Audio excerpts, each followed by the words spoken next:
Have you ever wondered what life would be like without those core group of friends you do everything with? Being a high school student, I see so many cliques, and it always makes me ponder. Why are they always together? What united these people? Perhaps people formed a clique to feel more important, or to establish a purpose. Maybe it was a shared opinion about that lonely girl who sits in the corner of the class and reads all the time. What many people do not recognize is that there's nothing wrong with that lonely girl who sits in the corner and reads all day. In fact, she is more of a role model than a laughingstock, if you ask me, for she embodies personal independence and self-reliance, concepts lacking in young adults. If it's not evident, I'm an opponent of cliques. The word is spelled Cliques. Strangely enough, the social atmosphere at my high school persuaded me in establishing such an opinion. The reason why I am against cliques is because cliques form a sense of reliance upon other group members. Personal decisions of one group member, like deciding what to wear to a party, are often influenced by the opinions of other group members. Simple things like deciding what to wear are decisions that should be made by the individual. Why should somebody else dictate your outfit? After all, clothing selection symbolizes one's personality and is a form of self-expression. Having someone dictate your outfits is like having someone dictate your personality. 5 reasons why being independent/self-reliant is good.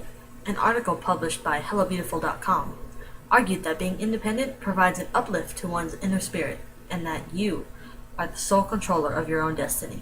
You make your own rules and do what you want to. See the emphasis on you?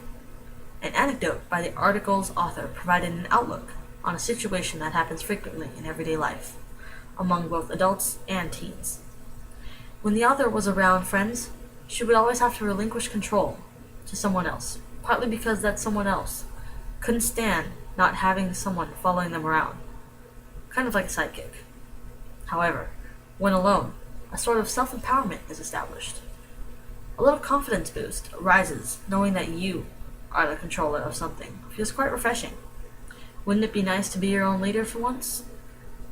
Nonconformity and self-independence go hand in hand. While some may see the application of nonconformity as rebellion, nonconformity is also a symbol of individuality. A 2014 MIT Sloan article entitled "The Surprising Benefits of Nonconformity" highlights the results of a study, which suggests that deviating from norms may project an enhanced image to one's surrounding. It is crystal clear that conformity to social norms generates social acceptance and avoids the negativity of ridicule and exclusion.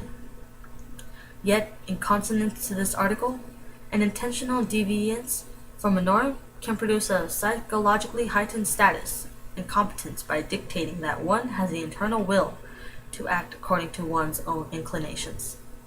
Ultimately, success through nonconformity comes at the cost of abandoning one's comfort zone and neglecting the persuasion to follow the crowd. Has anyone ever stumbled upon the website Lifehacks? Every once in a while I scroll through my Facebook feed and come across a lifehack video, and I'm almost instinctively forced to watch it because I know I'll learn some crazy trick or time-saving technique. Unlike any of the other lifehack videos, I discovered a lifehack video that inspired my theme for this talk. The title of the video is 11 Reasons Why You Need to Be More Independent. I don't know about you, but this video title appeared quite intimidating compared to videos like What to Do When You Don't Have a Toothbrush. According to this video, being an independent person places you in a position to be an innovator, for this is supported by the ability to think without consulting others. Tough situations appear constantly in this society's ever-changing environment. Innovators don't have time to second-guess themselves because they're too busy improving the world. This innovative thinking is virtually impossible to attain in groups of friends. Believe it or not, relying on a circle of friends for the answers limits one's imagination. Thinking outside the box does not fit in a circle of friends. After all, Steve Jobs once said, "Your time is limited, so don't waste it living someone else's life." Don't be trapped by dogma, which is living with the results of other people's thinking. Don't let the noise of others' opinions drown out your own inner voice. And most important, have the courage to follow your heart and intuition. The concept of self-reliance and independence pans out further than the drama-filled aura of high school, for self-reliance and independence pertain to marriage, or lack thereof. Social scientists and the media have done a stellar job in promoting the benefits of being married. Yet, nobody has touched on the costs of living the married life or why being single has its benefits. And yes, there are cons to marriage as well as pros to being single. Apparently, nobody can figure out why single people are doing far better than social scientists have predicted. Suicide rates are just about equal in both married and unmarried men, so why is marriage pushed so heavily? Bella DePaolo, a social scientist with a PhD from Harvard University, claims that single people are more resilient than everyone else. As stated in the subtitle of DePaolo's novel Singled Out, single people are stereotyped, stigmatized, and ignored, and still live happily ever after.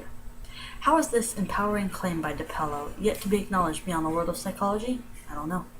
It took a really emotional experience for me to produce my strong opinions toward nonconformity and self-independence. In my second year of middle school, there was a spirit week, and Tuesday was designated as Twin Tuesday. During recess of Twin Tuesday, I noticed that the group of girls whom I claimed to be my friends had matching pink shirts. Oddly enough, I asked the leader of that clique of girls the day before if they were wearing any particular shirt that I should wear in accordance with them, but the leader said no. Apparently, I was not considered a friend to them, for I was excluded from their clique and left to look like a loner on Twin Tuesday. Initially, I thought Twin Tuesday was a horrible experience that I should erase from my memory.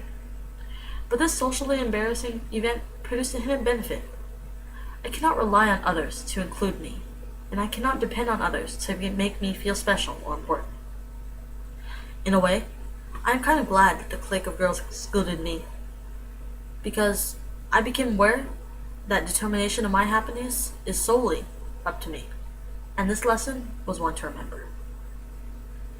Although there are probably cliques in the workforce or within businesses, cliques are usually prominent in schools and are typically made up of all girls, both of which coincide with my middle school experience I just shared. But while cliques are dominant in schools, parents are still aware of the effects of cliques, especially exclusion. In this image, a boy is being bullied, and it can be interpreted as if he is being left out of that clique of other kids, for they mock him with no shame. This type of bullying is seen all over the world, every day, and it is these cruel actions that embody cliques. As stated in the article, How Cliques Make Kids Feel Left Out, cliques differ than a group of friends because cliques purposely leave certain people out of the group. Someone may be left out of a clique because of their different physical appearances, different clothes, or different hobbies, practically anything that makes that person different. It's a shame that the social atmosphere of schools shun originality, for everyone just wants to fit in, and fitting in is like succumbing to conformity. See this picture of a clique of girls? This clique of girls is from a movie entitled Mean Girls, and sure enough, they were mean. These girls left people out of their clique intentionally. Such exclusion made other students feel unimportant. One of the negative effects of conformity to cliques and fitting in is that a student may go along with what the rest of the clique is doing, even though they know that action is not the right thing to do. For example, a student may follow the actions of a clique and bully the new kid, even though they know that bullying is inconsiderate and improper behavior. These scenarios serve as well-known examples as to why conformity is unacceptable. Now, let's move away from schools and turn our attention to a broader and more familiar subject, technology. Technology has been the driving force in the advancement of this 21st century. However, one may not realize that technology makes being independent more difficult as well as easier. A typical human in the US has an infinite number of resources available at their fingertips, courtesy of the smart device. But you need intellect along with personal power for an effective use of such technology so that benefits are produced. Having technology is one thing. Being able to use technology so that one can be more connected with the world is another. The bottom line is that technology cannot solve every problem. While one is certainly able to ask Siri how to fix the handlebar of a bicycle, one cannot simply ask Siri how to be creative. Creativity is something one attains when they interact with the surrounding world, not by copying others and their actions. The wandering mind of an innovator fuels the fire of creativity, but society can easily place restraints on such extraordinary thinking. You cannot let society get the best of you. As stated before, you are your own controller. It's kind of scary facing the fact that you hold the ties to your own destiny, but frankly, that is the truth. Self-independence is inevitable. Technology can only help you so much. Whether you choose to trust and rely on yourself, or choose to let the alpha of a clique decide for you, the choice is always yours.